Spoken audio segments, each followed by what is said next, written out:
reflects a lot of what we've talked about here about this admission, where we now are seeing not just the failure of sanctions, but also Russia being an engine for economic development worldwide. So, how did this happen, and how have sanctions played a role in this backfiring of NATO and US policy toward Russia and the rest of the world? Well, if ever you wanted an example of the notion of unintended consequences, here you have it. The last thing that the United States' neocon foreign policy establishment wanted was to strengthen Russia.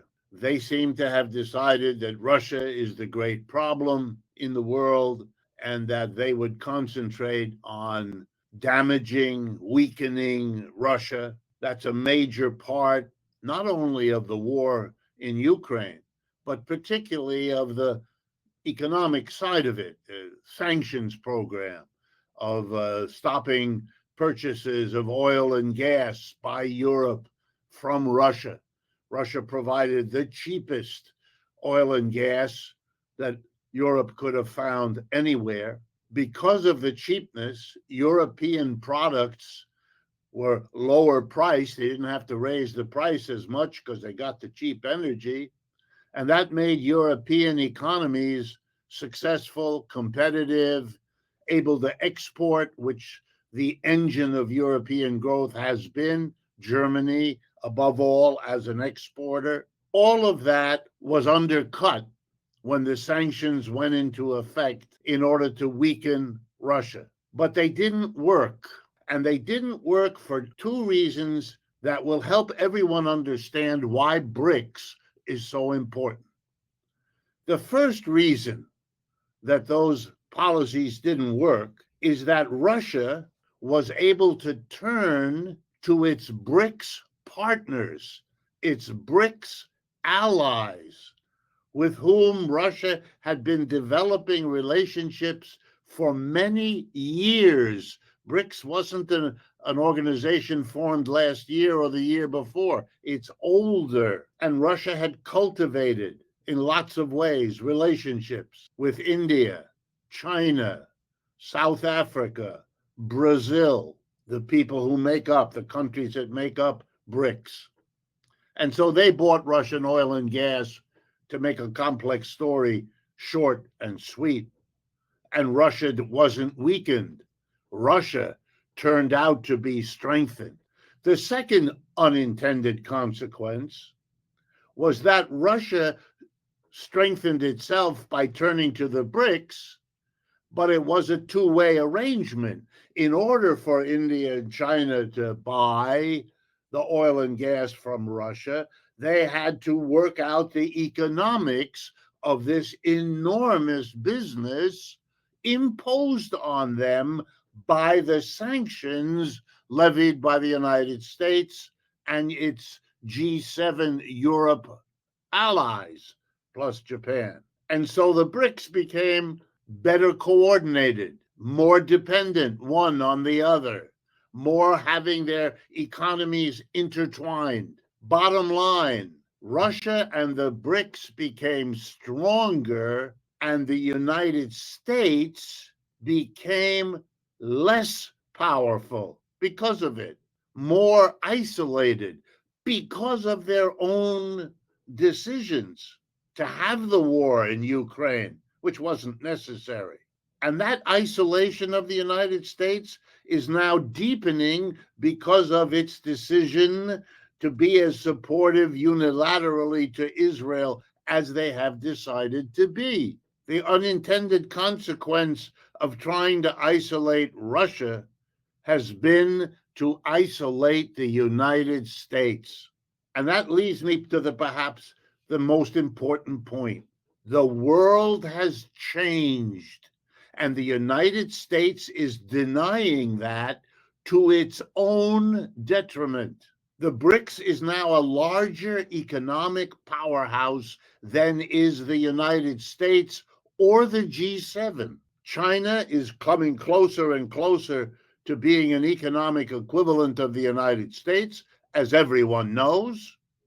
And its alliance now accounting for nearly half of the population of this planet, is going to overtake and surpass the United States, which is 4.5% of the population of this planet.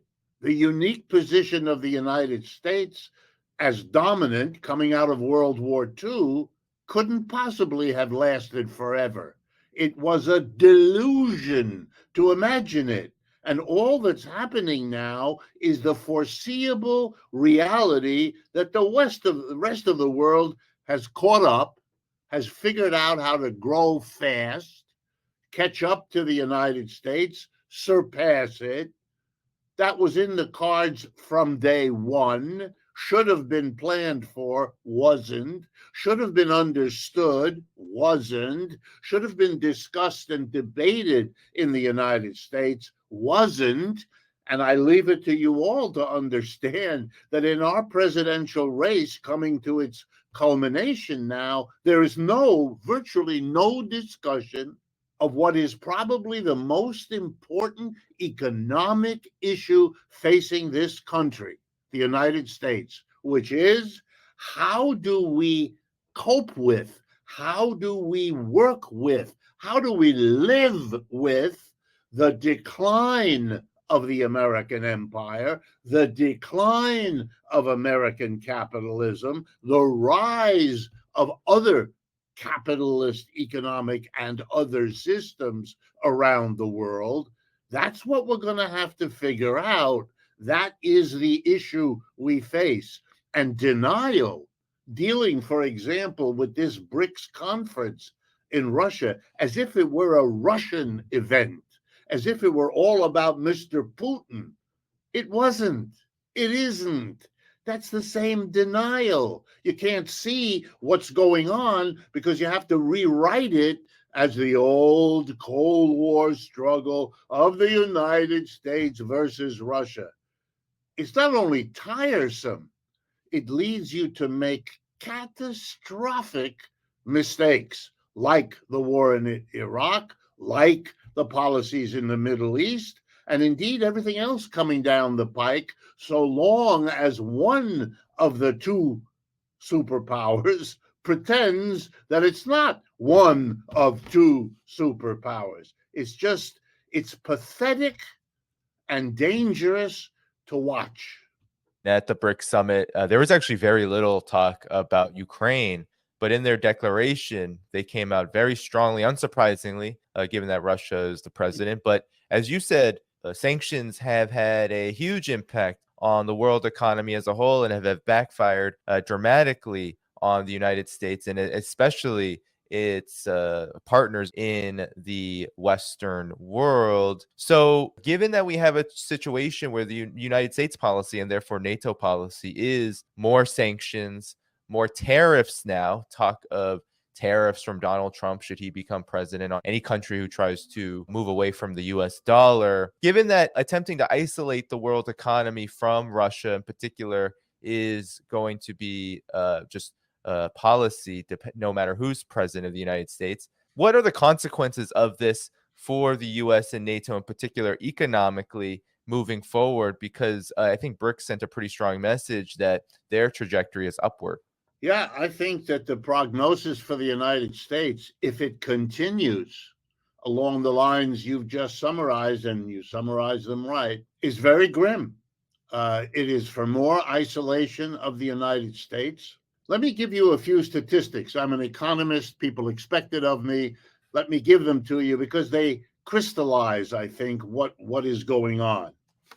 I decided, because of the BRICS conference, to take a look at how the economies of the G7, the United States and its major allies, Canada, Japan, Britain, France, Germany, and Italy, how they're doing in terms of economic growth, and then compare it to the 5 major BRICS countries. And I do that because the financial press here in the United States, participating in the denial I've been telling you about, has recently been congratulating itself because the economic growth of the United States for this year, 2024, which we can now estimate because most of the year is behind us, is scheduled to be 2.8%. Let me ask everyone, keep that in your mind, 2.8% growth in the GDP, the gross domestic product. That's a rough measure of the total output of goods and services in 1 year. That's expected to grow 2.8%, and that's faster than any one of the other of the G7. That is, all of Europe, Japan, Canada, going to grow even less. Okay, now let me compare that first to Russia, the other side of the Ukraine war. Their economic growth rate, and by the way, all these numbers come from the International Monetary Fund, the IMF, a Western institution dominated by the G7. So that's where the numbers come from. 2.8%, rah-rah, United States. Russia's growth in 2024.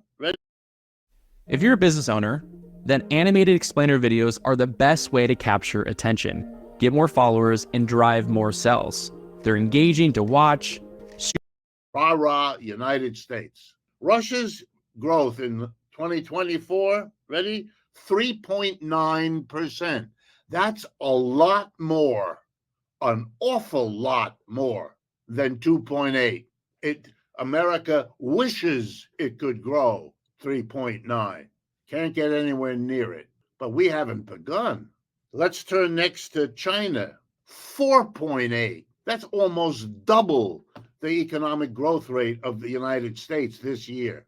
And then we come to India, which is 7%, almost triple the level of the United States. And I wouldn't bring you these numbers for 1 year if they weren't, in fact, the kinds of numbers we have seen for decades. That's why the Chinese are where they are. They caught up. They grew faster. They figured out how to raise the standard of living of their people much faster than anyone ever did before. This is not an endorsement of the Chinese economy or society or suggesting they don't have lots of problems. They do. All countries do. They do too. But when it comes to economic growth, that's their strong suit, folks. And that's what makes the difference in the world economy, doesn't it? To pretend that this isn't going on, that this isn't suggesting where the future lies, of course they have a good humor among themselves at their conference. They are the growing, dynamic core of the world economy now. The West isn't. And that's not about to change.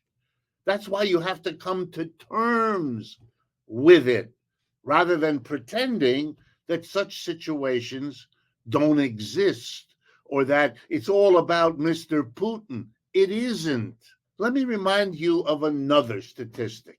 This GDP, this gross domestic product, the total output of goods and services in a year, we economists use that as a rough measure of how big, how important an economy is. What is its footprint in the whole global planetary economic system that we're all a part of?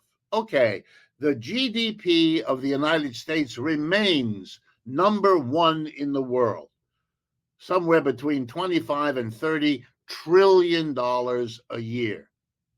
That's the legacy of being the dominant economy for the last century. What is the GDP of Russia, our so-called enemy? 2 trillion, maybe 3. People should understand Russia has never been an economic threat to the United States. It can't be. It's too small.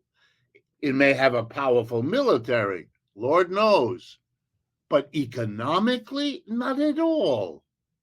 The United States could, if it worked out an arrangement, easily come to terms with an economy that's so much smaller. The Chinese economy, that's a completely different thing. Their GDP is around 17, 18 trillion dollars. Catching up, exactly. And Russia and China together, and India and Brazil added, yeah, that gives you the powerhouse that I've been describing and that BRICS represents. The road forward with continued denial is a road into making mistakes. The United States made a mistake in the war in Ukraine. It's crystal clear. Let me remind everyone, at the beginning of the war in 2022, there were predictions from the president on down. Russia would be destroyed. Russia would fall to its knees. The ruble would collapse. Russia would become dismembered. Putin would be ejected. None of that happened. Nothing remotely like it happened. Why? Because they didn't understand BRICS, what it meant, what it could do, how it could intervene with Russia to change the outcome. More such mistakes are coming if you continue to pretend that we're all in some old Cold War 2.0 rather than in a new economic situation. Look, I do understand. I'm an American citizen, born here, lived here, worked here all my life. It is very hard to be in the period of decline of an empire. I'm sure it was hard for the British who lost their empire a century ago, and it was hard for the Dutch and the Persians and the Greeks and the Romans. Every empire that goes down is kind of hard. But we do have the benefit of knowing that and making at least some choices to accept it, to understand it, and to work out a live and let live with the rest of the world. Otherwise, the doom and gloom predictions of World War III and all the forms that is taking will in the end overtake us. Not because they have to happen, not because they're built into the system, but rather because a population having to face the decline of its empire, the decline of its system, wants to deny it rather than treat it in the manner that adults kind of know they ought to do. I know you were at graduate school around the same time of economics with Janet Yellen. She recently announced more sanctions on the way against Russia. And of course, there have been increased tariffs on China. So this is all happening as the Biden administration and people like Yellen are on their way out. I wanted to ask you, Professor Wolff, a lot of people in the United States may be especially around tariffs, maybe less so sanctions, convinced that isolationism and maybe even economic war or economic hostility could serve to contain competitors, that perhaps that will bring back U.S. manufacturing and give the U.S. a chance to once again, as you alluded to, boom again, and that will then lead to benefits for American workers or US-based workers.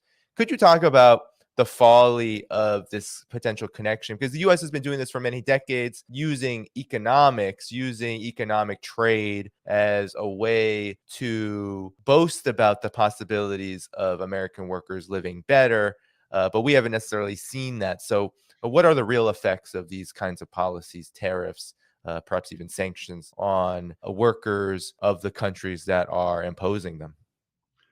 Yeah, I think here again, you're going to see, as I answer your question, this projecting forward of the unique position of the United States coming out of World War II. I guess I have to hammer at that for a moment. Please remember with me, at the end of the war, the United States had one experience with bombs falling on its territory. That was Pearl Harbor at the beginning. Never again. No damage was done here in the United States. No bombs fell, no explosions happened, no invasion occurred, none of it.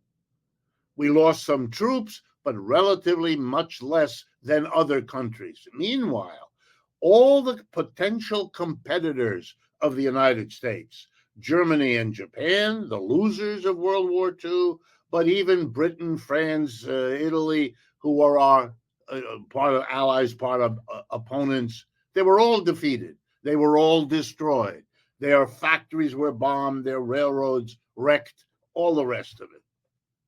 So we came out a unique position. We held that unique position for most of the rest of the 20th century, the second half of that century, when we could do pretty much what we wanted. It didn't matter. We were so dominant, the economic system here. We helped the others rebuild from the war in Japan, in Western Europe, and so on.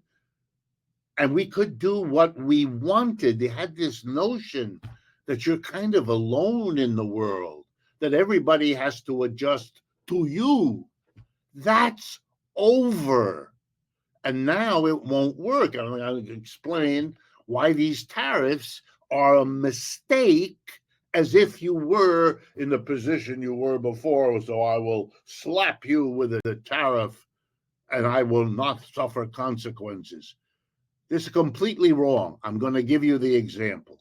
The best example, the easiest one, electric vehicles. They are the vehicles of the future. Between the damage to our health and the damage to the resource base of this planet, burning fossil fuels to move our cars and trucks is on the way out. It's going to be replaced not by the rational decision, that would be mass transportation, but by the irrational but profitable decision to substitute electric vehicles for fossil fuel burning vehicles. Given that, here's the reality. The Chinese participated, along with the Europeans and the Americans, over the last 15 years to produce a profitable electric vehicle. That competition has been won by the Chinese, above all by a particular company, BYD. And if you don't know what that company is, that's a sign of denying what's going on in the world. In this case, by the mass media who haven't told you about it. BYD produces the highest quality, lowest price electric car and truck. Bingo, there it is. They're selling it all over the world, including Europe, by the way. But you won't find those vehicles on the roads in the United States today. Nowhere, not at all. Why? Because there's currently a 100% tariff.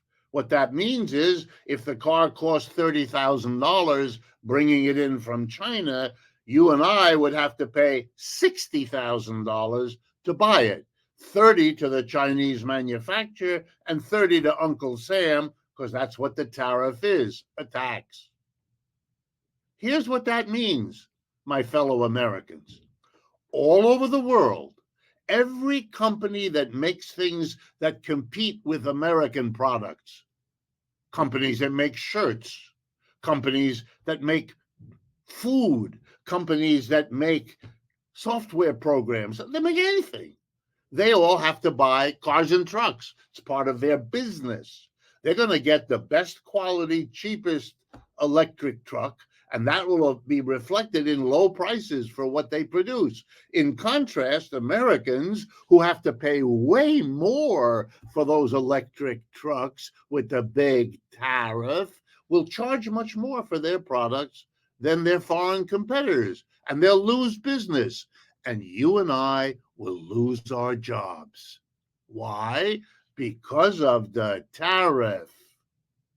So this may sound good. It may look like you're being a tough guy, Mr. Trump or Ms. Harris.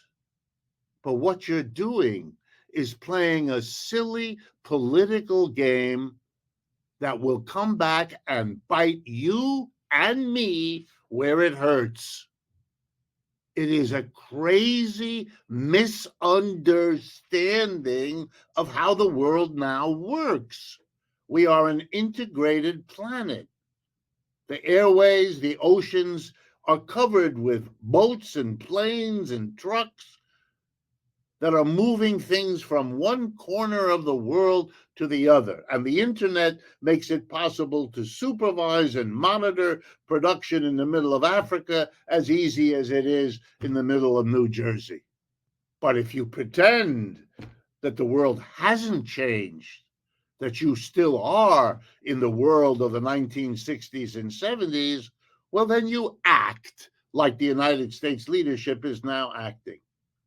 You're like a 2-year-old confronted by a dog whose barking frightens you, who puts his or her hands in front of his or her or their eyes and imagines that if I can't see it, well, it isn't there. You are assumed to be about to mature to a point where you understand that with or without your hands in front of your eyes, what's out there will be there and will affect you one way or another. And there might be better procedures for you than covering your eyes. In fact, almost anything would be better than covering your eyes, because that's not going to solve anything. This is not a complicated situation. The very fact that I have to say such obvious things in a program like this is a sign that there's something wrong in the general discussion. The whole world, let me drive it this way, the whole world is discussing the desperate military action that the United States is taking in Ukraine and Israel, Gaza. The whole world is discussing this spectacular rise of the BRICS and corresponding relative decline of the US and the G7. There's not a few people like me bringing it up. We only appear that way because we are awash in a program of denial that psychologists will be looking back on in the years ahead, wondering what in the world possessed that many people to participate in that amount of self-delusion when it was so dangerous and so costly.